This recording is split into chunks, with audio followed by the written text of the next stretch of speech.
Salut, c'est Marc. Dans cette vidéo, on va regarder les images sur WordPress. On va regarder comment les différents formats qui existent, comment trouver des images directement sur WordPress, comment les redimensionner, comment les optimiser pour le référencement et comment les compresser pour qu'elles prennent le minimum de place et qu'elles s'affichent le plus rapidement possible sur WordPress. Donc, dans cette vidéo, on va regarder les images sur WordPress. C'est parti. Lorsque vous allez vouloir importer une image sur WordPress, vous avez principalement deux formats qui sont utilisés pour les images. On retrouve le format JPEG et on retrouve le format PNG. Le format JPEG est un format un peu plus léger que le format PNG. Par contre, il a le désavantage d'avoir une détérioration des données à chaque réenregistrement de l'image.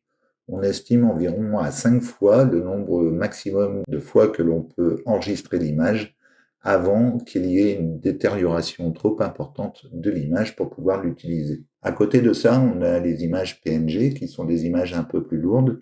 Elles contiennent des données supplémentaires pour gérer la transparence des images. On va pouvoir ici gérer l'opacité des images et ainsi pouvoir avoir des transparences sur les images. Votre choix d'image va donc se faire au niveau de la destination de votre image. Si vous avez besoin de transparence, vous utiliserez le format PNG. Si vous voulez des photos qui soient un peu plus qualitatives au niveau du rendu, préférez le format JPEG à condition de disposer du format d'origine pour avoir la qualité maximum. Voilà toutes les informations pour les images. Il existe d'autres formats d'images. On ne verra pas ça ici puisque les formats principaux que l'on va utiliser, ça va être ces deux formats-là. On va maintenant regarder où on peut trouver des images pour WordPress. Où trouver des images sur WordPress? Dans un premier temps, vous pouvez vous servir des marketplaces pour pouvoir trouver des images libres de droit. Vous avez une vidéo en haut à droite qui vous permet d'avoir des renseignements sur les marketplaces. Vous avez également la possibilité de trouver directement des images sur WordPress. Quand vous allez sur un article, vous allez cliquer sur ajouter un article. C'est pareil pour une page, ça n'a pas d'importance. Ensuite, vous cliquez sur le plus qui est ici et vous avez médias qui se trouve à cet endroit. À cet endroit, vous avez images et Openverse. Openverse est en fait une banque d'images en ligne directement sur laquelle vous allez pouvoir télécharger directement les images et les incorporer dans votre site web. Il faut indiquer dans la barre de recherche les termes en anglais, sinon vous n'aurez pas de recherche pertinente. Par exemple, ici, si je mets voiture, on peut voir que j'ai rien qui ressort par rapport à une voiture. Par contre, si maintenant je mets car,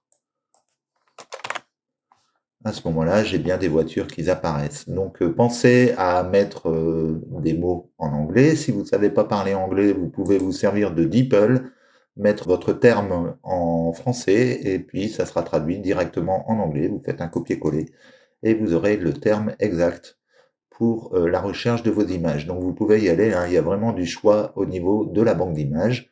Nous allons voir maintenant comment insérer une image dans WordPress. Il existe plusieurs méthodes pour insérer une image dans WordPress. La première, c'est d'utiliser la médiathèque. C'est là que tous vos médias vont être installés. Et pour ça, vous pouvez y accéder directement dans la colonne de gauche, ici, en cliquant sur Médiathèque. Vous pouvez ajouter vos fichiers directement en cliquant ici sur Ajouter un fichier média. Et comme ça, vous pouvez aller sélectionner un fichier directement sur votre ordinateur pour pouvoir l'intégrer dans votre médiathèque. Une fois qu'il est dans votre médiathèque, vous pourrez y accéder directement depuis un document WordPress en le sélectionnant.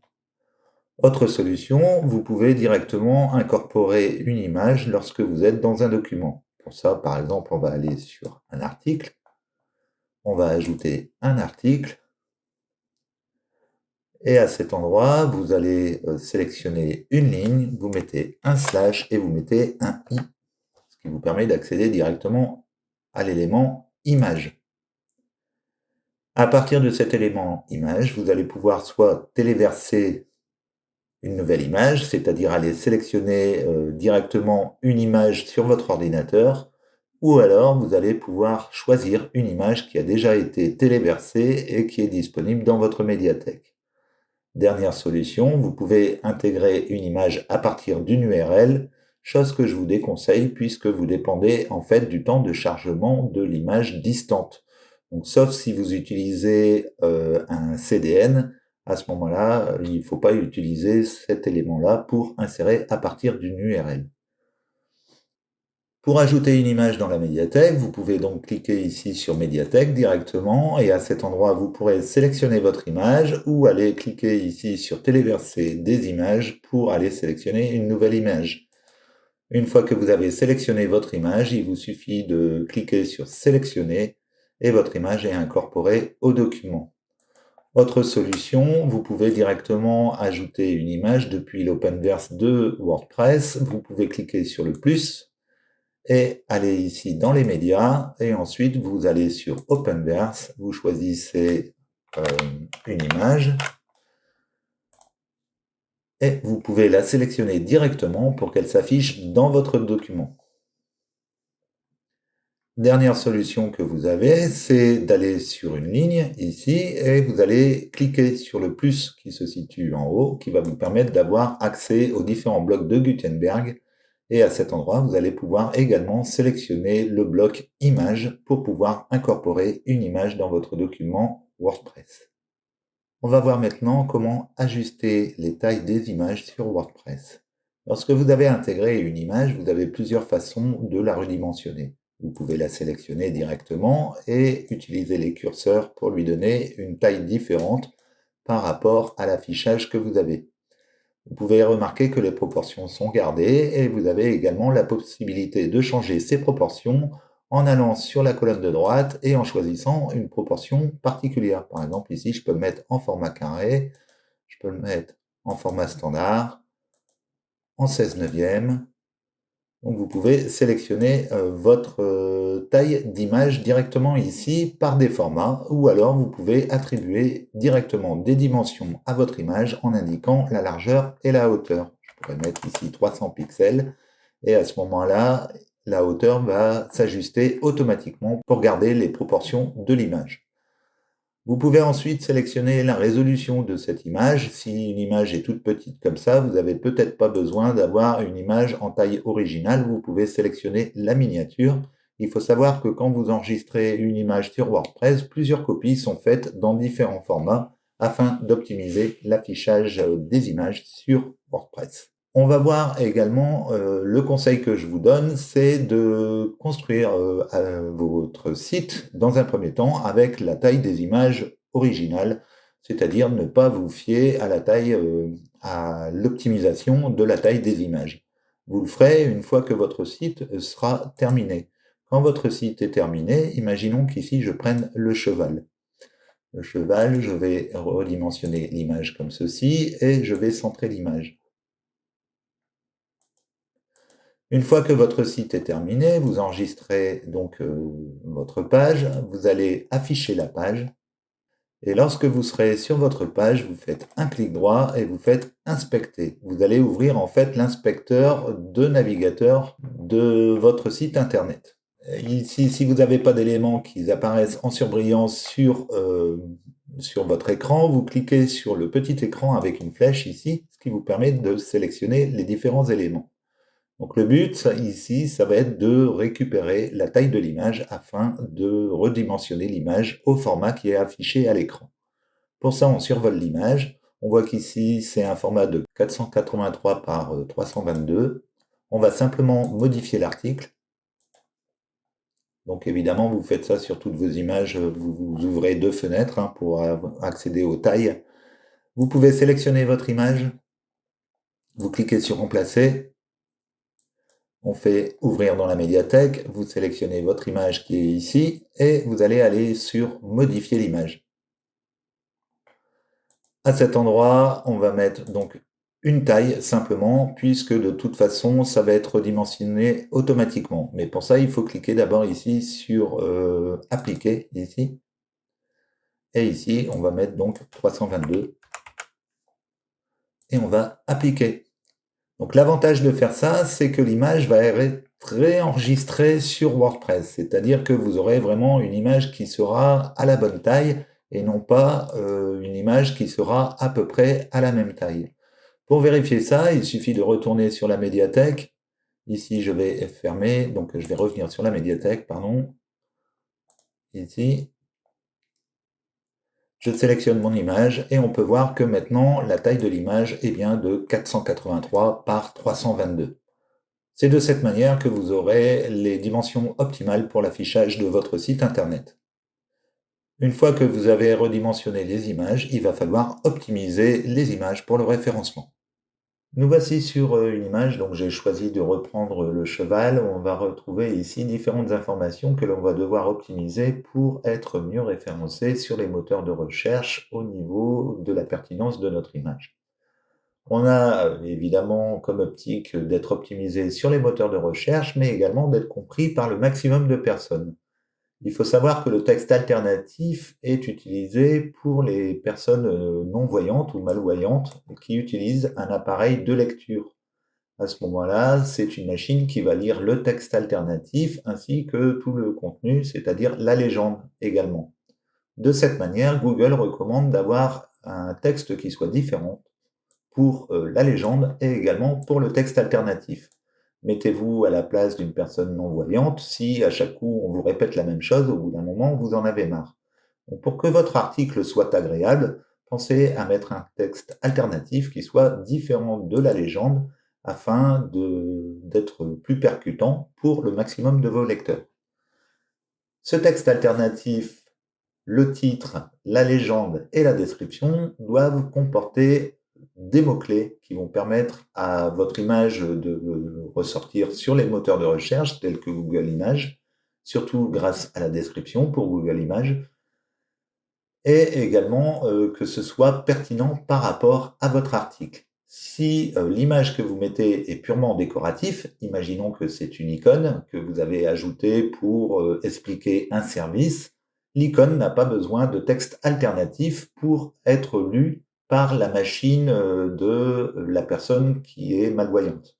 Donc, par conséquent, mettez un texte alternatif uniquement sur les images qui ont vraiment une pertinence pour votre contenu et non pas les images décoratives. Pensez à mettre un titre qui soit pertinent également pour votre image. Ici, on peut voir que par exemple, le nom de l'image, c'est image 1, qui n'est pas du tout représentatif. On pourrait marquer cheval brun, par exemple. Et ici, vous mettez un tiret du 6 entre les deux éléments pour indiquer que c'est le nom du document. Donc pour résumer, vous mettez un texte alternatif quand l'image est pertinente, vous mettez un titre avec un mot-clé, le mot-clé principal de votre article, pourquoi pas. Enfin, il faut que ce soit représentatif par rapport à l'image. Préférez des images originales, c'est-à-dire des photographies, par exemple, à une image prise dans une marketplace. Ça vous permettra de ressortir plus facilement sur les moteurs de recherche. Et vous avez également ici la légende qui va se mettre en dessous de l'image pour expliquer à quoi correspond la situation de l'image. Donc pensez à mettre une légende différente du texte alternatif et la description qui va être utilisée surtout pour Google Images afin d'avoir une description du contenu de votre image.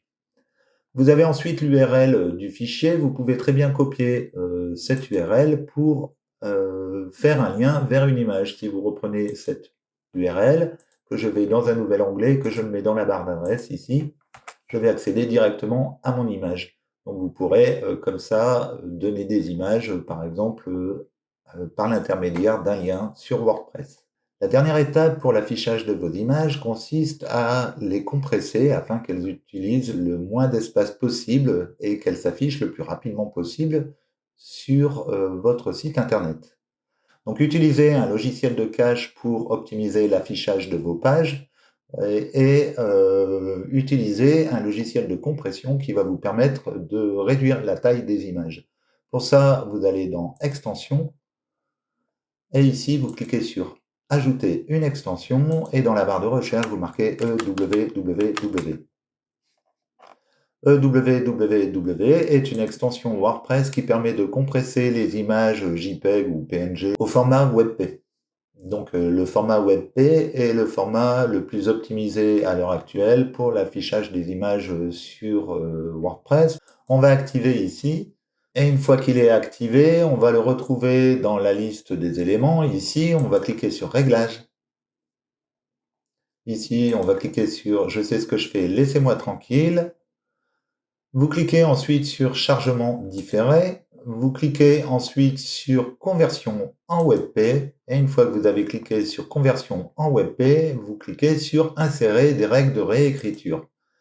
Selon le navigateur que le visiteur utilise, il va pouvoir utiliser le format WebP. Tous les navigateurs ne le prennent pas en considération, bien que de plus en plus le prennent en considération. Et rajouter les règles de réécriture des images va permettre en fait d'indiquer à WordPress que cette photo-là au format JPEG correspond à cette photo-là au format WebP. On va pouvoir ici cliquer les deux éléments, la réécriture du JS sur WebP et la réécriture des pictures WebP, toujours dans le souci de compatibilité avec les navigateurs. Une fois que c'est fait, vous enregistrez les modifications, vous redescendez et vous avez ici ajouté les dimensions manquantes. Vous sélectionnez la case et vous redescendez tout en bas et on clique à nouveau sur enregistrer les modifications. Une fois qu'on a fait ça, donc une fois que vous avez terminé votre site, redimensionné les images, mis des textes alternatifs, etc., vous pouvez aller sur Média à cet endroit et cliquer ici sur Optimisation en masse.